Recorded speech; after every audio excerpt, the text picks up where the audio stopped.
Wabongo wanaidharau sana nchi ya Marekani kuliko wazungu, Warusi, wa China, wa Canada, wa Japani, wa Hindi, wa Korea pamoja na Waarabu wanavyoichukulia Marekani. Mwandishi ni Nixon Mbatina. Mimi naitwa Ngalima.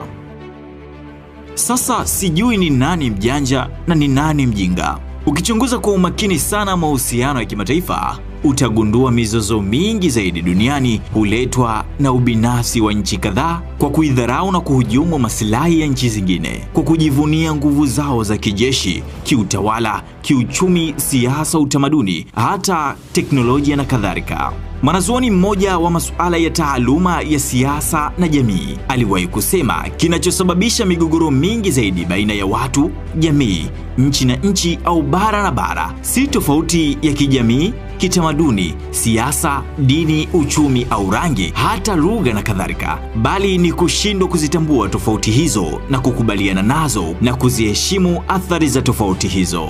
Ngoja nimsaidie kufafanua kwa mfano rahisi sana ili wewe uweze kuelewa. Kwa mfano, wewe ni Muislamu, mimi ni Mkristo. Si tatizo au chanzo cha migogoro kama tukiheshimiana, kustahimiliana kwa tofauti zetu kwa ujumla. Ila ikitokea tukigombana, haimaanishi tumegombana kisa tofauti za dini zetu. Hapana, bali uamuzi wa kulazimishana mmoja wetu afuate matakwa ya dini nyingine bila kuheshimu utofauti uliopo.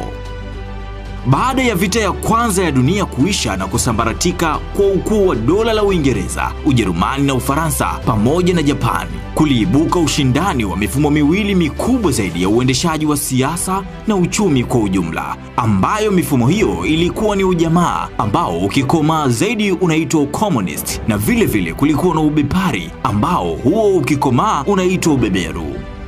Mashindano haya yalichochewa na ukuaji wa vinara wa madola makubwa zaidi ambayo yalikuwa yakiendena shughuli za kisiasa na shughuli za kiuchumi kwa mifumo miwili tofauti. Yaani hapa ninaongelea mifumo ya USSR ikiwa ni dola kinara zaidi la kijamaa na nchi ya Marekani ikiwa ni dola kinara wa kibepari. Usambazwaji wa ushawishi wa mifumo hii miwili uliigawa dunia katika mizani miwili iliyokaribiana na kutoshana nguvu kabisa. Hali hii ilichochewa zaidi mara baada ya kumalizika vita kuu ya pili ya dunia na kuanza rasmi kabisa mchakato wa uhuru kwa nchi nyingi zilizokuwa makoloni ya madola makubwa, ambayo kutokana na athari na uharibifu wa chumi zao na jamii zao yalipungukiwa nguvu mno ya kutawala makoloni hayo, huku nchi hizo za Uingereza, Ufaransa, Ubelgiji, Ureno na Ujerumani zikikumbwa na presha kubwa zaidi za nchi ya Marekani iliyokuwa ikijinasibu kuisaidia harakati za kupigania uhuru wa nchi mbalimbali kutoka kwenye makoloni ili kukata kama sio kupunguza mirija ya unyonyaji na manufaiko ya nchi mbalimbali ili iweze kujitanua na kujitengeneza kiuchumi kwa uhuru zaidi katika nchi zilizokuwa makoloni bila vizuizi vya wakuu wa makoloni kwa sera za ulinzi na kiuchumi. Sera hizo za ulinzi na kiuchumi zilizoendeshwa na nchi za Ulaya zenye makoloni sehemu mbalimbali duniani ili kuzuia mnufaiko wa uingiaji wa nchi ya Marekani katika makoloni hayo, hasa kufuatia ukuaji mkubwa wa viwanda na uchumi wa Marekani uliopelekea kukua kwa mahitaji ya malighafi na masoko na rasilimali zingine. Kuzuka kwa vita baridi kufuatiana kukua kwa siasa na chumi za nchi vinara wa mfumo wa siasa na uchumi pamoja na ujamaa na ubepari kulipelekea athari nyingi sana za kidunia, kuanzia nadharia ya kifikra, mavazi, teknolojia, biashara, mgawanyo wa rasilimali, mahusiano ya kimataifa, ulinzi na usalama wa jumuiya za kujihami kama vile NATO, Warsaw Pact na uchoraji wa mipaka mipya kabisa ya dunia kuanzia mashariki na magharibi. Maneno kama nchi za magharibi, nchi za mashariki, Ulaya magharibi, Ulaya mashariki, Ujerumani magharibi, Ujerumani mashariki ni kiashiria kikubwa zaidi cha athari za mifumo hii miwili ya kiuchumi na kisiasa katika kuichora ramani mpya kabisa na mipaka yake kidunia. Mashindano ya dola viranja za mifumo hii kati ya USSR na nchi ya Marekani yaliendelea, huku yakigharimu rasilimali fedha, malighafi, muda, uhai wa jamii nzima na mengineyo mengi zaidi, kufuatia mashindano ya kijamii, kiuchumi, kisiasa, kiteknolojia, kijeshi na kadhalika. Hata hivyo, ubabe wa dola hizi mbili ulipelekea uwepo wa amani na utulivu kivuli zaidi, hasa kwa kila nchi kujichagulia dola mbabe wa kujilinda nalo, ambapo hapo dola mbabe ilijipa jukumu la kulinda washirika wake. Hivyo hofu ya vita za kuchangiana ilipelekea kupunguza baadhi ya tishio la migogoro ya kivita, ijapokuwa baadhi ya maeneo hayakukwepa athari za kivita, huku kila pande nyuma yao wakiwa wamefadhiliwa na dola mbabe na washirika wao kwa lengo tu la kutetea ushawishi wa mfumo wa kisiasa na kiuchumi. Nchi kama Korea ilimegwa kwa ushindani wa mifumo hii miwili na kuzaa Korea Kaskazini na Korea Kusini. Vietnam nayo ilinusurika sana kumegwa. China ikamegwa na kuzaa nchi ya Taiwan, kufuatiwa majamaa wa kutokea chama cha kikomunisti waliokuwa wakiongozwa na Bwana Mao Zedong, huku akiwa mwanajeshi kiongozi wa kundi la People Liberation Arms, walipofanikiwa kuwafurusha waunga mkono wa mabepari wa serikali za Republic of China, yani ROC, chini ya chama chao kikuu zaidi kilichokuwa kikifahamika kama Kuomintang, yani KMT, na hivyo kuweza kuivunja serikali iliyokuwa ikiongozwa na General Chiang Kai-shek, ambaye yeye, wafuasi wake na jeshi lake walihamia katika kisiwa cha Taiwan ya sasa. Huko waliweza kujitenga na kuanza kuitengeneza serikali yao kwa ujumla. Hivyo vita hii kati ya Taiwan na nchi ya China vilianzia muda sana, na Wataiwan wengi zaidi walitokea nchini China baada tu ya kuendana tofauti na serikali ya Mao Zedong.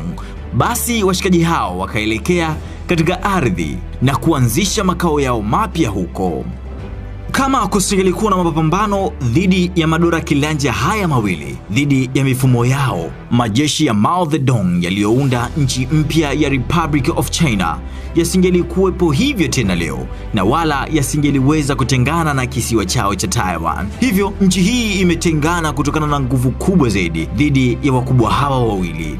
Mashindano ya dola kiranja yaliendelea mpaka pale changamoto za kiuchumi, kisiasa, kijeshi na kijamii zilipoiangusha dola kuu kiranja la ujamaa, yani USSR, kufuatia athari za misukumo ya ndani na nje, hasa ushindani usiozingatia uwezo bali tu sifa, kulipelekea kuhama kwa nguvu za kuiendesha dunia kwa dola kiranja la ubepari, huku wakishirikiana na washirika wake wa nchi za Ulaya walidhoofu vibaya nguvu za wavamizi kwa mashinikizo ya kidunia.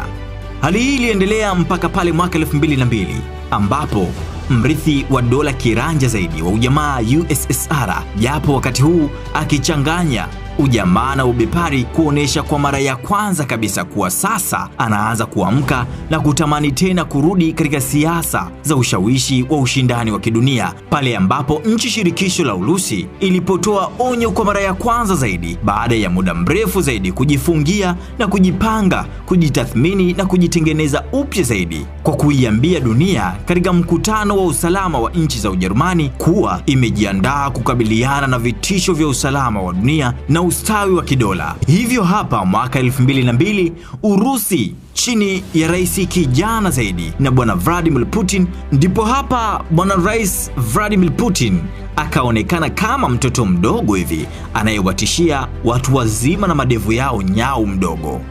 Mungu si Hathumani wala mtume si Ramadhani. Urusi imerejea sasa katika siasa za kimataifa, tena ikirejea kwa wakati muafaka kabisa, huku ikiwa na rafiki zake wa kimkakati kabisa na maslahi, nchi ya China, tena huku zikiwa na ushirikiano wa pamoja katika kukabili changamoto zao na kujitanua na kushawishi dunia kwa ujumla.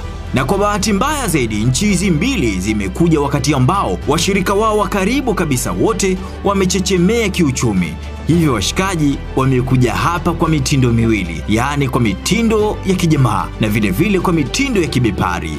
Unashangaa, ndio dunia imebadilika na zama vile vile zimebadilika. Hiyo ni sehemu ya kwanza dhidi ya taifa kubwa zaidi la Urusi na nchi ya Marekani, ambapo kwa namna gani sisi wa Afrika tunavyoichukulia poa zaidi nchi ya Marekani kuliko vile Warusi, wazungu, wa China na wa Canada pamoja na Wajapani wanavyoichukulia Marekani vile wanavyoona mtazamo wao. Hii ni sehemu ya kwanza. Tafadhali sana usikose sehemu ya pili kuangalia ni nini kitakachojili hapo katika muendelezo huo. Mimi naitwa Ngalima. Kwa leo naomba tuishie hapa.